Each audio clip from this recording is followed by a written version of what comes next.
ಬೈರತಿರಣದಲ್ಲಿ ಇನ್ನೂ first copy ಬರಬೇಕು. ಇನ್ನು ಅಲ್ಲಿ ಶೂಟಿಂಗಲ್ಲಿ ಅಲ್ಲಲ್ಲೇ ನೋಡಿದ್ದೀನಿ ಅಷ್ಟೇ, ಅದನ್ನು ತುಂಬ ನೋಡಿಲ್ಲ. ಒಂದು 7-8 ಟೈಮ್ಸ್ ನೋಡಿರ್ಬೋದು. ನಾನು ಯೂಶ್ವಲಾಗಿ ಹಾಗೆಲ್ಲ ನೋಡಲ್ಲ, ಯಾಕಂದರೆ ನಂಗೆ ಫುಲ್ ಫಿಲಮ್ ನೋಡೋಕ್ಕೆ ನಂಗೆ ಇಷ್ಟ. ನನಗೆ ಯಾವಾಗಲೂ ಸೊ ರಿಲೀಸ್ ಆಗಿದ್ದು ಸಂಡೇ ನಾವಿಬ್ಬರು ಯಾವಾಗಲೂ ಥಿಯೇಟ್ರಲ್ಲಿ ಇರ್ತೀವಿ. ಸೊ ನಾನು ಮಧ್ಯೆ ಎಲ್ಲ ಅಷ್ಟೆಲ್ಲ ನೋಡೋದಿಲ್ಲ ನಾನು. ಬಟ್ ನನಗೆ ಕಾನ್ಫಿಡೆನ್ಸ್ ಇದೆ, ಚೆನ್ನಾಗಿ ಬಂದಿದೆ ಅನ್ನೋ ಕಾನ್ಫಿಡೆನ್ಸ್.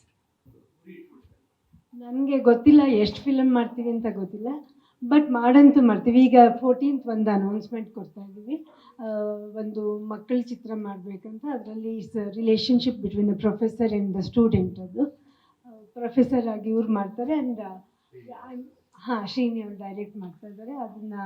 ಆಮೇಲೆ ನಮ್ಮ ಶಕ್ತಿಧಾಮದ ಒಂದು ಮಗು ಮಾಡಬೇಕನ್ನೋ ನನಗೆ ತುಂಬ ಆಸೆ ಇದೆ. ಬಟ್ ಡೈರೆಕ್ಟರ್ ಒಂದು ಸರಿ ಬಂದು ಹೋಗಿದ್ದಾರೆ, ಇನ್ನೊಂದು ಸರಿ ಬಂದು ಅವರು ಸೆಲೆಕ್ಟ್ ಮಾಡ್ಕೋತಾರೆ ಅಂತ ಅಂದ್ಕೊಂಡಿದ್ದೀನಿ. ಸೊ 14th ಅದನ್ನು ಮಾಡ್ತೀವಿ. ಆಮೇಲೆ ಯಾವುದೇ ಫಿಲಮ್ ನಾವು ಮಾಡಿದ್ರೂ ಫ್ಲಾಪ್ ಆಗಲಿ ಅಂತ ಗ್ಯಾರಂಟಿ ಮಾಡಲ್ಲ, ಹಿಟ್ಟಾಗಲಿ ಅಂತಲೇ ಮಾಡ್ತೀವಿ. ಐ ಹೋಪ್ ದಟ್ ಎಲ್ಲರಿಗೂ ಆ ಚಿತ್ರಗಳು ಇಷ್ಟ ಆಗಲಿ ಅಂತ ಆಗುತ್ತೆ ಅಂತ ನಾನು ಅಂದ್ಕೊಂಡಿದ್ದೀನಿ. ಅದು ನಾನು ಅವ್ರ ಹತ್ರ ಮಾಡೋಕ್ಕೆ ಶುರು ಮಾಡಿ ನಾನೊಂದು 14-15 ವರ್ಷ ಇದ್ದಾಗಿಂದ ನಾನು ಬೇಕಿಂಗ್ ಮಾಡ್ತಾಯಿದ್ವಿ.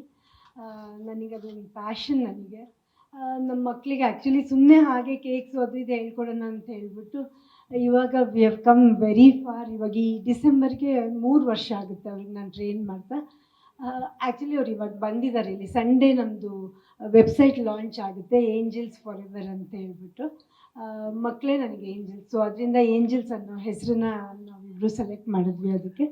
ಅದರಲ್ಲಿ ಬರೀ ಬೇಕಿಂಗ್ ಅಂತ ಮಾಡಿಲ್ಲ. ಇವಾಗ ನನಗೆ ಮಕ್ಕಳು ಫೈನಾನ್ಷಿಯಲಿ ಅವ್ರ ಕಾಲ ಮೇಲೆ ಅವ್ರು ನಿಂತ್ಕೋಬೇಕು ಅನ್ನೋದು ನನಗೆ ತುಂಬ ಆಸೆ ಇದೆ ನನಗೆ.